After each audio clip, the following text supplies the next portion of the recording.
So, I chose to, not knowing exactly where we were all coming from, I chose to talk about the library because we've gone through so many changes over the period that I've worked for the library. Um, so I titled this More Than You Can Imagine, um, because I'm going to tell you about some things that hopefully will surprise you that you can do at the library that maybe you weren't aware of. And I'll try to go fast enough to get as much information as I can and give you some opportunities for questions. Um, uh, okay, I need to get out of the that part and I need to go back down to Zoom meeting and share screen here. And this is what I want to share with you.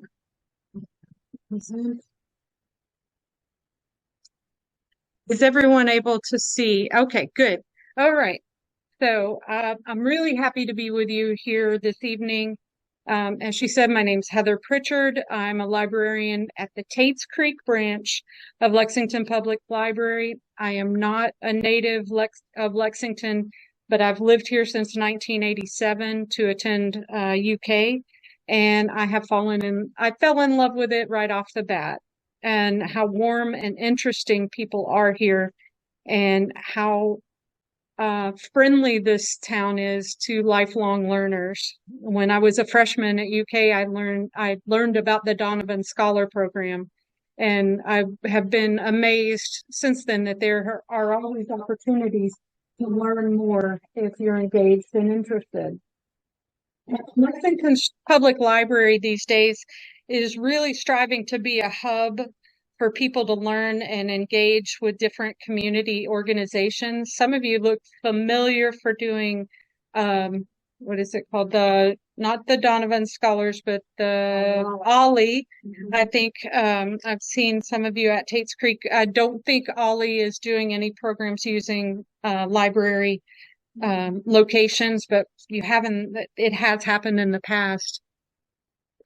This evening I'm going to talk about, let's see if I can grab this and move. Whoops. I want to move that. You can even minimize it. So I think that's okay. I think that's okay. Okay. I'm going to talk about the physical spaces. We've got 6 locations. I'm going to talk about assuming that everybody has a library card, and then the digital tools that are available to you. I want to begin with the physical spaces because every location offers different things, and definitely not just books. And then really we have a 7th location, which would be the virtual space. And we'll go into the website and how to dig deeper for rich resource content. And I'm going to give you the kind of information I give a new hire at my library, because we often hire people who there's just so much to offer on our website that almost even I'm not always familiar with all the things I can get to. So the first physical space I'm going to go to is Central. It's right downtown. It has the Kentucky room, which is where you want to go if you're doing your genealogy, and any kind of local history research. It has an art gallery that's always changing. It has the Farish Theater, which can be used either by the library and also outside organizations use it to provide, theater, movies, different things like that. It also houses our used bookstore, the Friends of the Library bookseller. And on the 4th floor, it has the Kloiber Foundation STEAM Lab. And the STEAM Lab invites children and students to learn about science, technology, engineering, arts, and math through hands-on experiences. Think of the oh, it used to be called the Explorium, but it's changed names recently. A person who was running the Explorium at one time is now uh, in charge of our educational side of like the STEAM lab and the maker spaces. And so it's targeted for upper elementary and middle school age students, and they do things like circuits, robots, augmented and virtual reality with goggles and 3D printing. They do recordings with an audio booth and a lot more. They have hours every Tuesday and Thursday from 3:30 to 5:30 and every second and fourth Saturday, and free parking at Central Library if you go there. And they also do events that you can for those young people that are apart from those are open studio hours I gave you. So if you have someone young coming in from out of town to stay a couple of weeks, be sure and look at what the library's got going on at that time, because they might have a program that they would be enjoying. Next, we've got our newest branch, the Marksbury Family Branch. It's on Versailles Road in the same basic location that Village Branch was in. It's close to Cardinal Hill Hospital. Cardinal Hill's on the other side of Versailles and just a little bit closer to downtown. This one has, let's see, it has the most study rooms, the most seating area, the second largest meeting space, an extensive Spanish collection, has a children's discovery zone, resources for empowering community members to read, meet, play, and learn. It has citizenship classes going on, ESOL.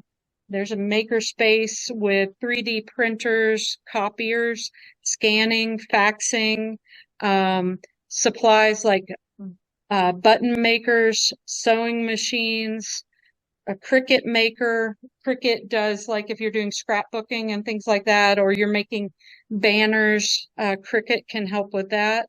The meeting spaces have the latest in technology for presentations, and all of it is free. Everything that I'm telling you about that the library does is always free. It's something that the community supports, and so we make this available to everyone for free, and that includes your printing, your faxing, and scanning.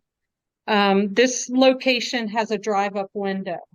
We will all at some point have a drive-up window, but this one does have one now. And I've brought some flyers from the 3 branches that have maker spaces, and I've brought some other stuff too. The next branch is Beaumont. Beaumont's been around for a while. It's just off of Harrodsburg Road. When you get off New Circle and you turn left like you're going out towards Palomar, you turn off to the right. I go to the YMCA over there, so I pass it all the time. It has a collaborative workspace, flexible meeting rooms that can be divided differently if they need to be. It also has a drive-up window. And it's going to get a refresh at some point, but my branch, Tate's Creek, is the next one that's due to get a refresh. This is my home location. Some of the unique highlights it offers are meeting spaces, a flexible game room. So if you have a young person coming in, we have an Xbox and plenty of family-friendly games in that game room. It has a gallery that is maintained by the Tate's Creek Photographers Club. They started at Tate's Creek Library and then they outgrew us. Now they have a place over kind of towards Trader Joe's in one of those office buildings they're like some different I think I had my wisdom teeth out in the building that they're now renting, but they're over in that odd space between, I can't remember the roads, but where the deli is. Jason's, if you cut through that and go over towards the little hotel that's there, the extended stay, and then go to Trader Joe's that way, there's in that cut through, there's a building that this group meets in. If you're interested in photography, their meetings, as far as I know, are free, and they do all kinds of neat stuff over there. They have a full dark room for doing old-fashioned black and white and digital color, and I don't want to go on any further, but we also at Tates Creek have a Monarch Way station that's out on the Tates Creek side of the library. This was taken in the time of year when it wasn't blooming, but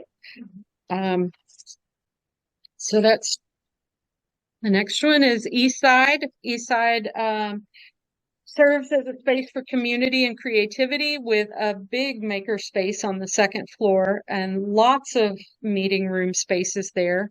Has a cozy fireplace, a stained glass window by David Whitmer. This was the first branch that had drive-up service. So it has a drive-up window. You don't have to get in and out to get your books. And with all of our branches, we can transfer things to any location. So if you want to use a branch that has a drive-up window, or you have books to return and you don't feel like getting out of the car, the drive-up windows at Beaumont, Eastside, and Marksbury are where you can go right now. It used to be a Jeep dealership. I think it was Black Horse a long time ago, on the corner of Palumbo and Man-O-War, right across from the new Wilson's, the location of Wilson's Garden Center.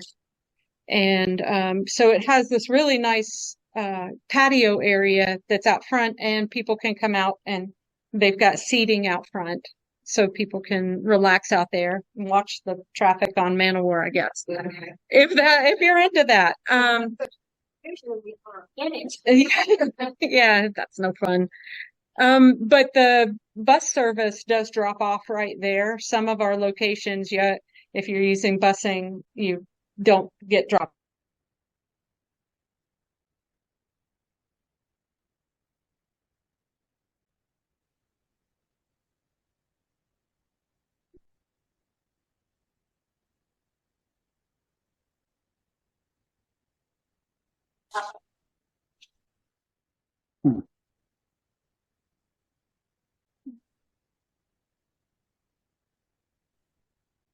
Alrighty.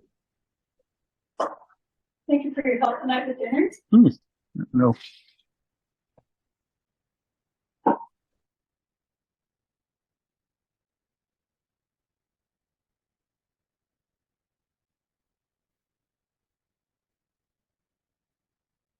Great job.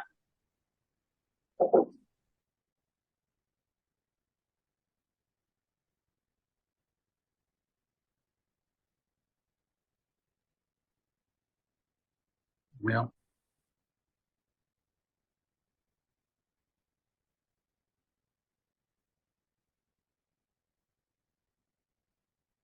Is that a good thing or bad thing? audio's cutting out, no sound. We're getting no sound on Ron. You've muted the speaker.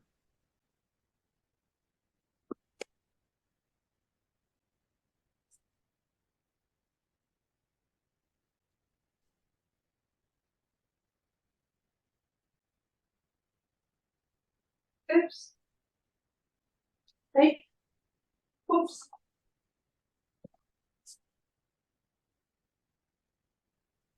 Ready?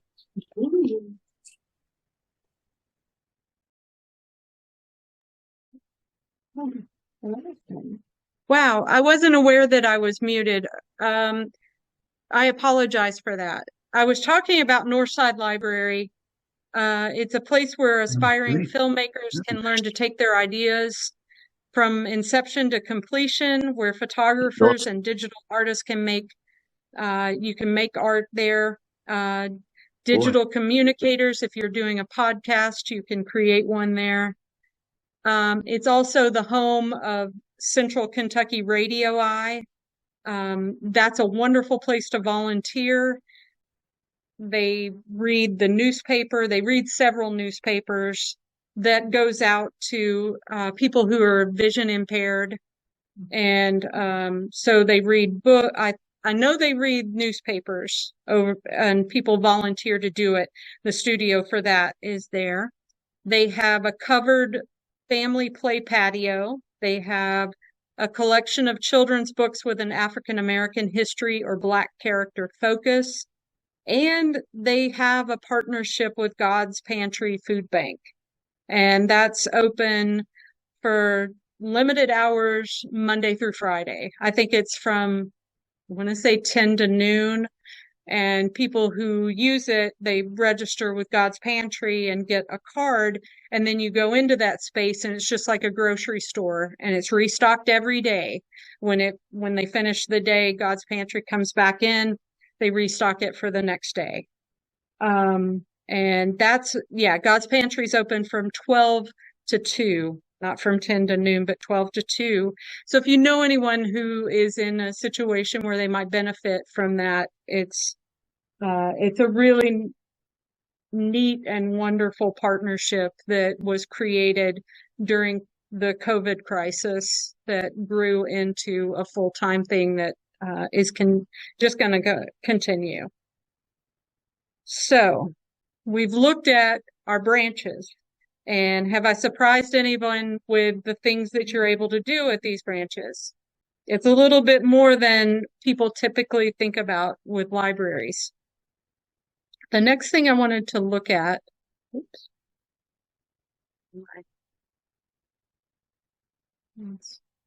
There we go. Book a librarian.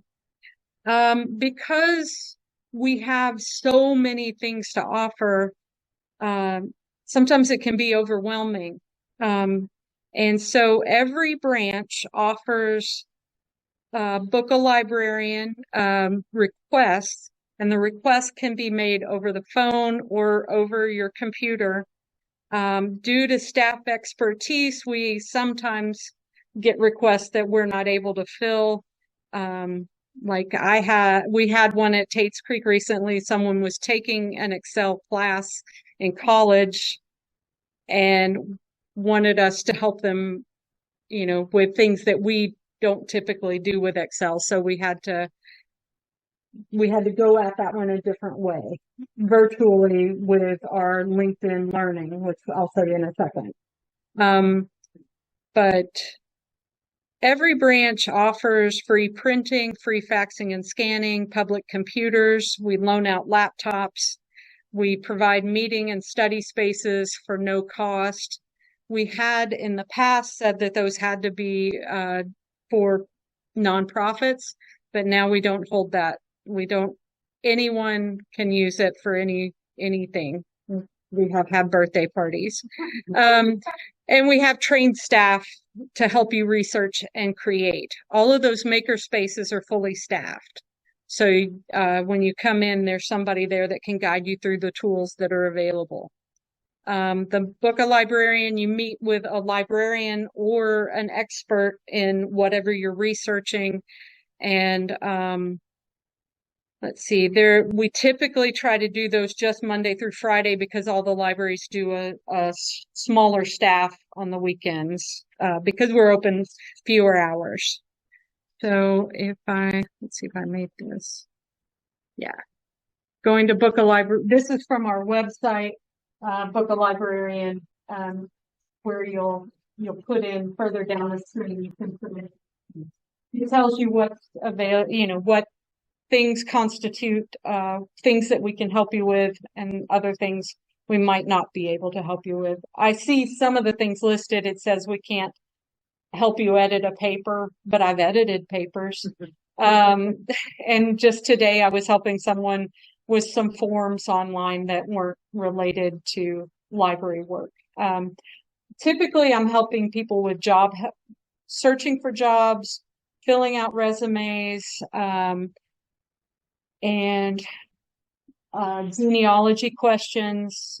We have a lot of genealogists working for the library, primarily at Central Library, but at the branches also. There are people that can help with ancestry or other genealogy research that you might be doing. Ancestry.com is made possible for our community through the library for free.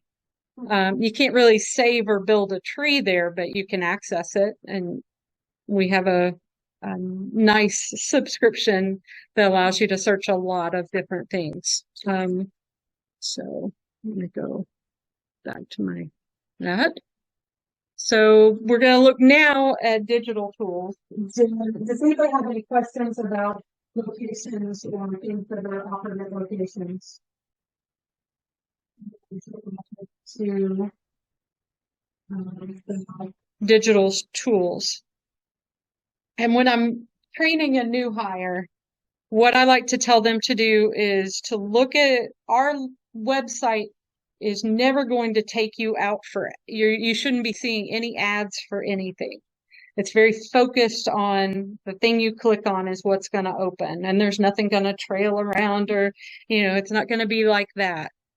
And it's all, everything that you look at that we offer should be free. So it's just going to be accessed through your library card. If you don't have a library card, I'll show you how you can apply for one online and then pick one up at a branch. So here's I'm going to go back to our website. So this is kind of what our website looks like. This information will change. We have a marketing department, so they'll put different things up there. They're letting us know that on Wednesday they're going to review or update the library account software. Won't change anything for anyone, but it just won't be accessible on Wednesday before 9 a.m. The first one we're going to look at is these tabs: browse, visit, about, services, ask, events, library card, my account, and service. And then some spotlighted events are going to show up here. We have so many things going on for all ages at the library these days that it gets kind of, as someone was telling me today, they were having trouble not seeing the children's not makerspace, but the Kloiber STEAM Foundation room was popping up first, and they're like, but I don't want to look at that. There are ways to filter it.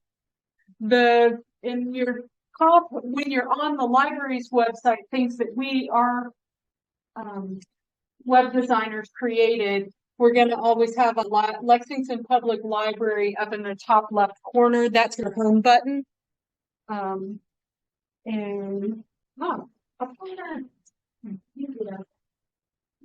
at home may not, or on zooming in may not see me pointing, but this is our home button. You can always tap there to get back to the home screen. The first thing we'll look at is, go forward. We're going to go to browse first and browse from our home screen. All I did was tap here and it opens this up. And under browse, I've got the catalog, the e-library, research and learning, and genealogy and local history. And all of this stuff is put here on purpose. None of it is an ad or something that slipped past the library. The catalog is just the catalog of items that the library has bought and owns, like your books, movies, all of your ebooks and e-audiobooks will show up here. But if you go to the e-library tab instead, the only thing that shows up there is going to be the ebooks and e-audiobooks if you use Libby. And down below that is research and learning, and I've got this active. Okay, I want to really go to it. We can see the first thing and if you can tap on it here, or you can scroll through the center. Our web designers gave us multiple ways to go in. So we've got here, you can search for books, ebooks, videos, etc., where my search is here. And then if you're more interested in just the digital stuff, the stuff you can download to your computer, tablet, phone, That's where the e-library. And you'll see that, some of your current newspaper, I believe that someone asked specifically about getting to the Herald Leader. And we'll tap on that in a second. And the ebooks and the audio, that's through Libby. And your library card is your entrance into that. Just having a card, you already have an account. We started into that. And the magazines are through an app called Flipster. Flipster is connected to another way that we have magazines available called EBSCO. There's, if you've ever been in an academic, you probably have told people to go find articles in EBSCO. We don't have the robust, as much as UK has a big robust, we look at all the different kinds of articles. Ours is not as big, but it's still, I can find everything I need on it. And then podcasts and walking tours, the library creates some podcasts, and we also offer some walking tours of downtown that have been created by staff of the Kentucky Room. So if you've got someone coming in from out of town, or if you want to know about the buildings downtown and the history of Lexington, you can use those walking tours. It comes with a map. You can put it on your phone, so you can go to a location, you press the information. It's like making Lexington a big museum, is what it does. Yes.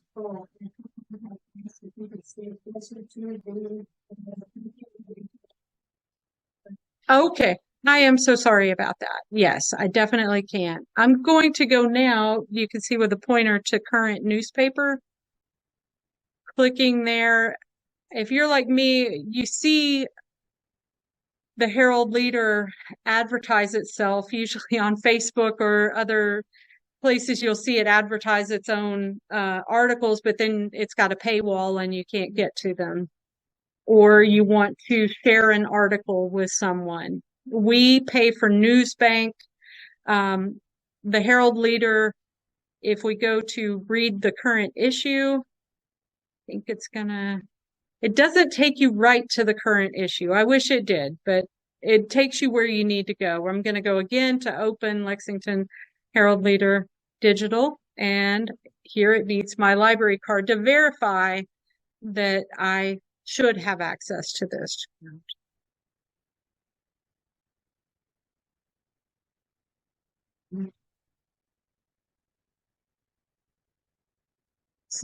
Yes. Right. And you see down there, it has a link to can I get a library card? So if you don't have one, you can get one, and you can, what is happening? Okay. So today's the 13th. You can see the red hand there. I'm going to click. I'm not going to save my password. I'm going to click on this, today's date, and I went kind of fast past that last screen, but all of the digital issues all the way back to 2016 are available. They're full color. They look just like the paper. You can clip an article that you want to, if you want to just send something to someone, I can use my tools here, I'm just using the mouse to say this is somebody I'm related to. It's not, but if it was, and I wanted to send it, and then I could download that little snippet as a PDF. I could print it. I could save it to my Google Drive. I could share it through email. Do you see where the red hand went? Mm-hmm. You can't break anything here, so I really recommend just getting there and playing with it. If it frustrates you and you want some help with it, that's where Book a Librarian comes in, and you can come in and I'll help you learn how to use it. You can even copy this link and put the link into an email, and it'll take it to this version, and people should be able to open it.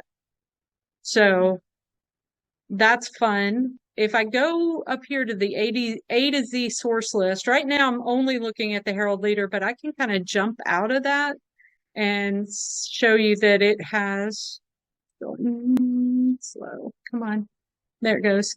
You can see that it has, say I'm from Paducah,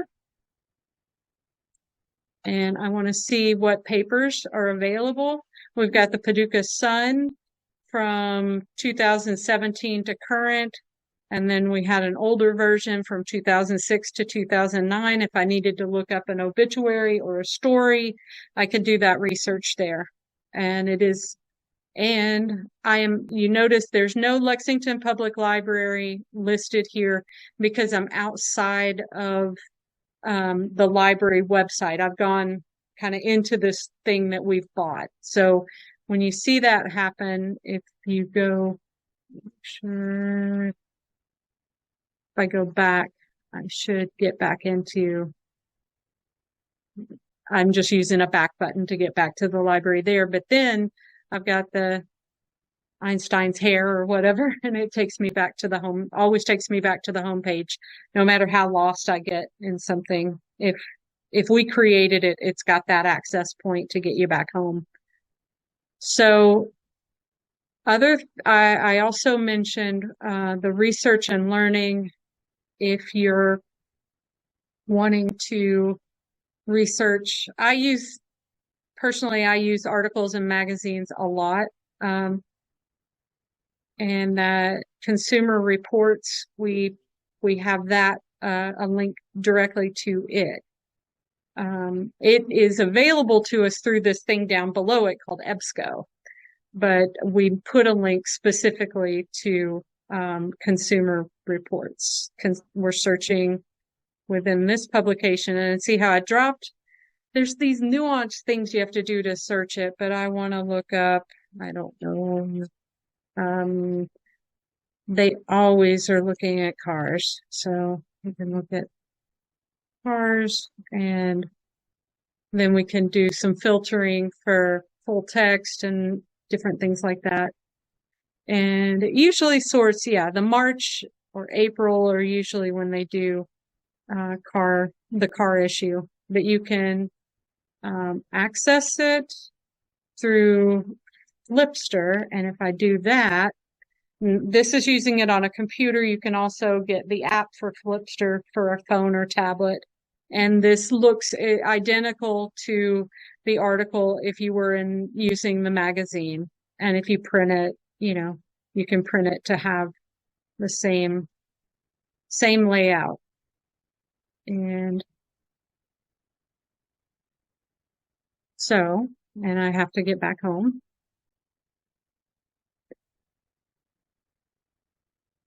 So that's research and learning, genealogy and local history. This is where you'll go to access some digital things. You cannot go to Ancestry at home. Unfortunately, they make it so you have to come see us in person. But I think research and learn, you would think it would be under the genealogy, but it's actually under research and learning. If you go this way into it, nope. Yeah, there's the Ancestry, available only to customers inside Lexington Public Library locations. That means if you bring your own laptop, though, you get access to it and can save it on your own device. So all you have to do is step inside the building to be able to use it, and that's any of our 6 locations. The digital archives were created by staff of the Kentucky Room sometime throughout the history of at least our digital history, but we have a lot of fun things going on. Heritage Hub is new for us, or it's new for me, but you can look up obituaries. And the Local History Index is available there. This was also created by staff of the library. You can look up people that are Kentuckians and especially Lexingtonians and events that happened in Lexington, you might be able to find a link back to the original newspaper or book or whatever source. And under education, this is an interesting one. We've got BrainFuse, which is used for K through 12, and it's available every day from 2 to 11. You can log into, you must create an account on a computer, and then once you do that, you can download the BrainFuse mobile app. This is a fun one because if you've got a math problem that's killing you, that's me. I don't do math very well. You can chat with someone and you can kind of draw your math problem. They won't answer it for you. So they're not going to do, if you've got a grandkid or anyone that's neighbor that's doing math or anything, they're not going to give them the answer, but they're going to help them navigate their way through doing, their difficult problems or research. And it's free and it's popular with kids. Kids today don't get textbooks even. So they don't always have good models for how to do a problem. I found that with my daughter. Britannica, this is the Spanish, Escalars in Spanish. Then we've got a Britannica library, several of those, and Learning Express library is oddly where you would go to apply. If you're applying for a job, you need to create a resume. Learning Express library has a really great tool in it that I use with a lot of customers called Career Builder. They've renamed themselves Job and Career Accelerator. That happens to me because I've been with the library for 27 years. Things have changed names several times. There's still the basic tool, but so Job and Career Accelerator is fun. You know, someone who's studying for a GED or career prep. Adult core skills are some computer skills. And well, I thought that was, Computer Skills Center is down here. And you can work at your own pace and take classes as many times as you like. It is done through a computer, though. So let's go back to where. So we've gone through browse. I've got about 15 minutes, and I don't want to get.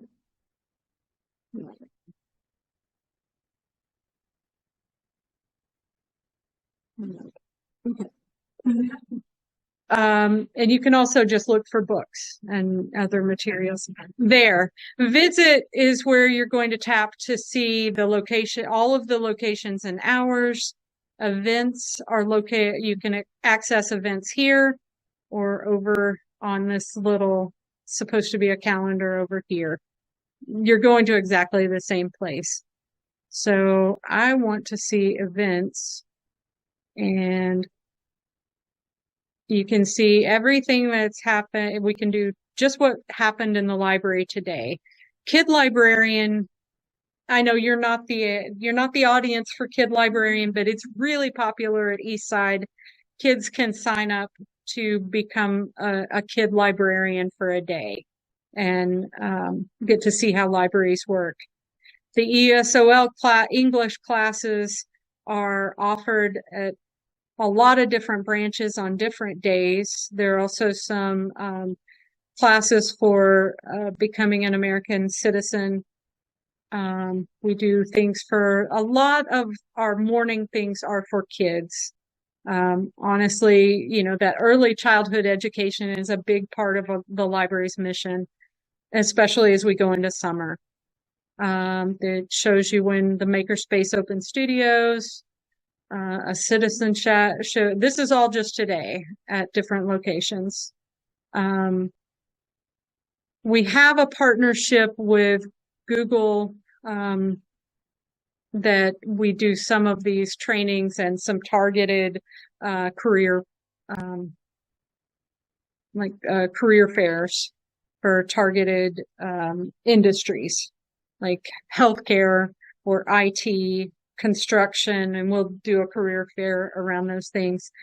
The ESOL is an area of our services where we are looking for volunteers. And I'll show you where the volunteer side is. I came here from this one, the Healthy Food Choices on a Budget, where I partnered with the UK Fayette County Extension.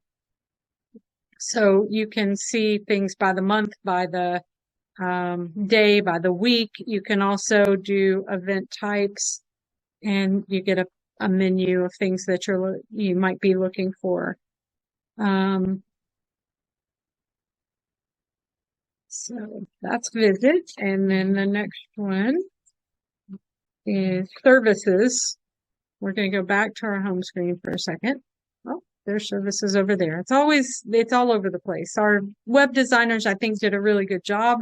They were trying to make it clean and not have to go too many clicks into a website.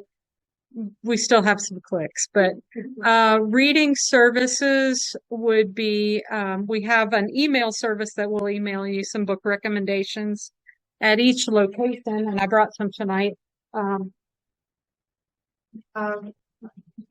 List on Zoom. We have these book lists that come out monthly, and there are new books that are coming out, and sometimes they'll also target a genre and have some older books listed. But this is created by the American Library Association, and each listing has a really short synopsis of the book, and it's a great way to get some ideas for books you might want to read. Let's see. Then we've got career and job resources. This oddly does not link back to that career, the tool I just showed you, but it does have some options for learning about how to negotiate your job offer, how to get ready for interviews. And these are mostly through the Grow with Google partnership that we have. And then there's upcoming career events, UK Pharmacy Tech, if someone wants to do that. They've got a job fair coming up.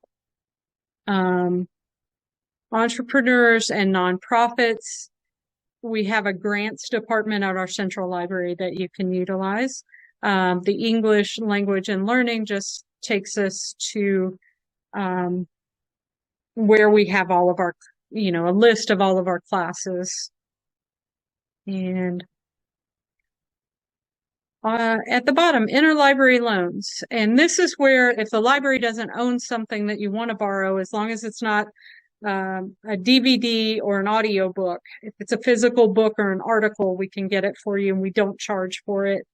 And LinkedIn Learning that's sitting here showing itself. Where did that go? That's under students and educators, I think, or it's right there. It was right there. This is for younger kids. There it is. Try now. LinkedIn Learning I use to learn about things right now. I'm taking a class on Chat GPT because I want to know how it works and how I can, if I want to be able to utilize it, because it's free. And I have friends who are educators who are using it to help create a curriculum for a particular student. So you can, I don't know enough about it yet. I'm taking the class and I'm going to learn about it, and I'm going to learn if it's something I can utilize. It's using machine learning, like it's AI basically.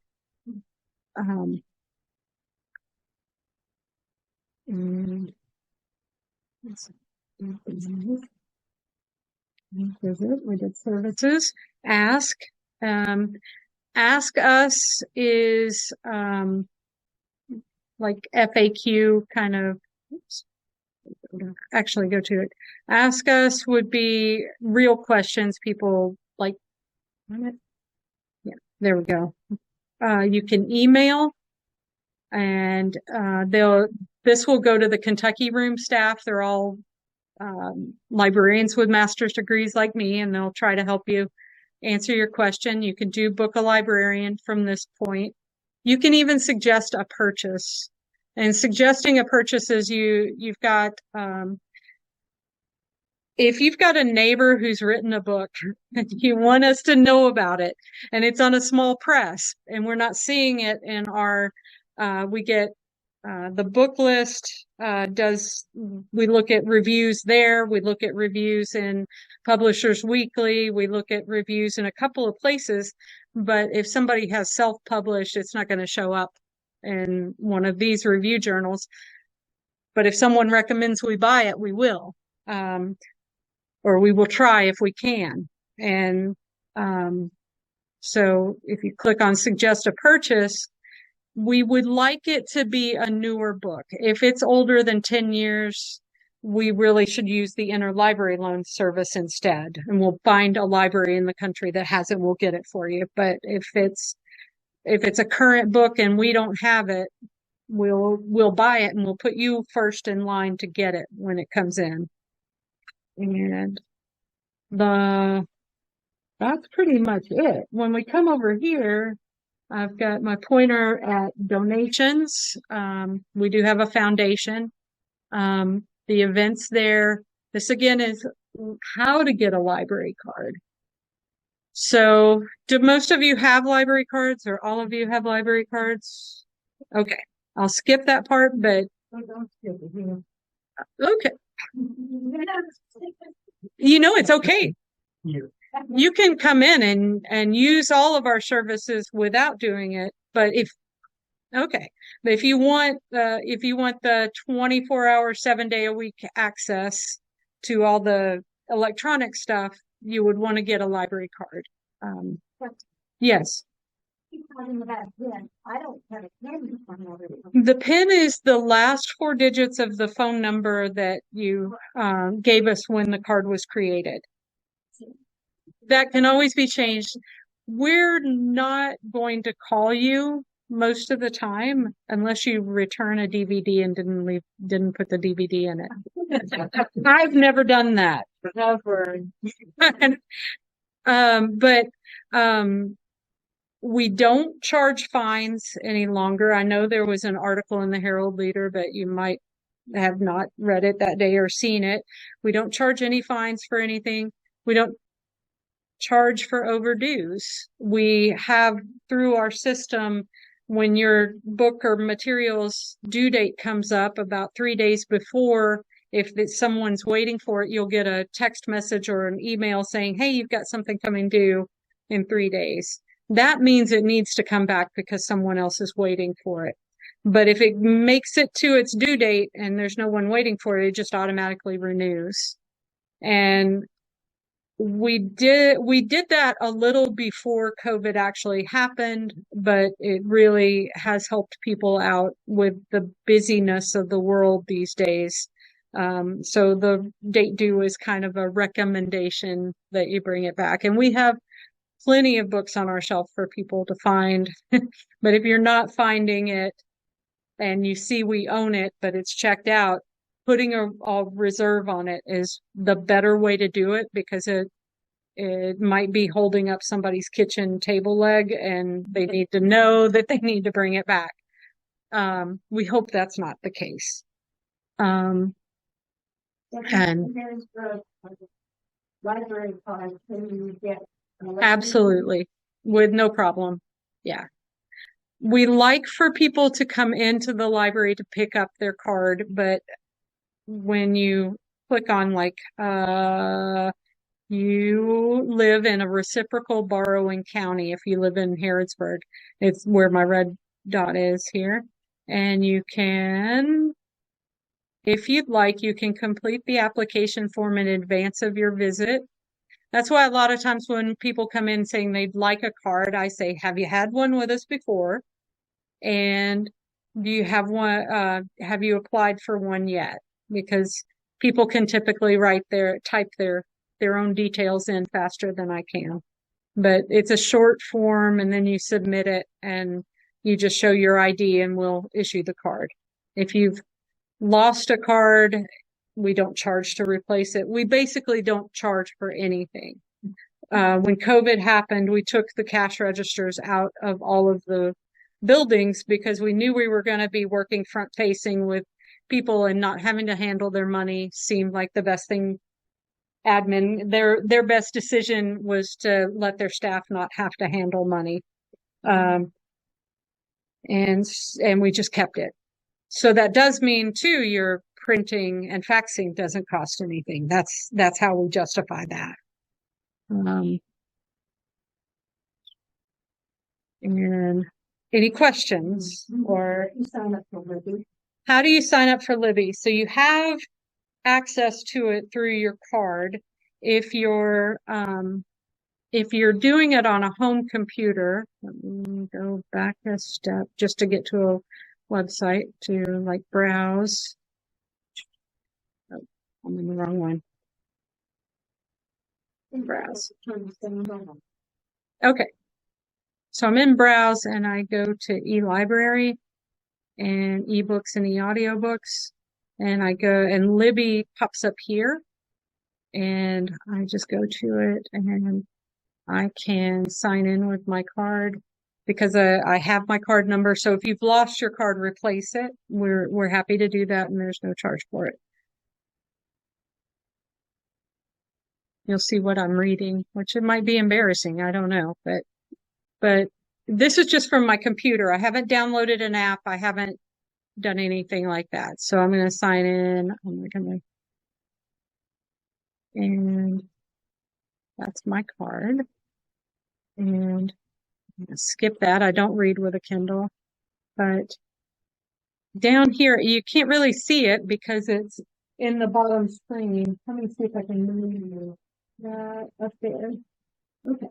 So I've got my books that I've already checked out. I've got I can search everything that the library owns.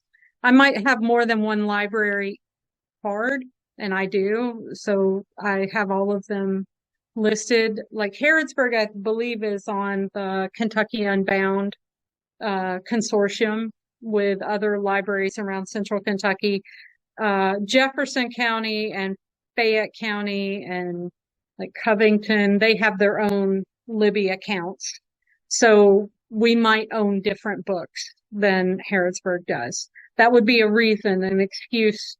Even if you never plan to step foot in a Lexington Public Library, you have access through your membership to Harrodsburg. And if you're in Lexington, just stop in and you can get it.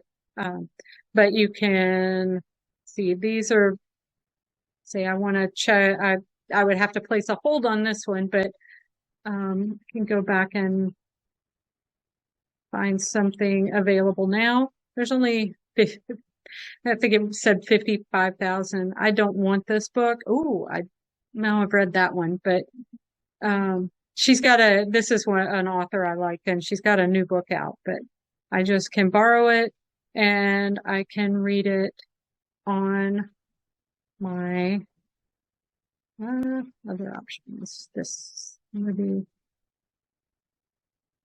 and here I am in the book, and I can start reading it on my computer. If I'm reading it on my computer, I can go to chapters, but I can't really, when I close it, I don't think it opens back up on where I was last reading.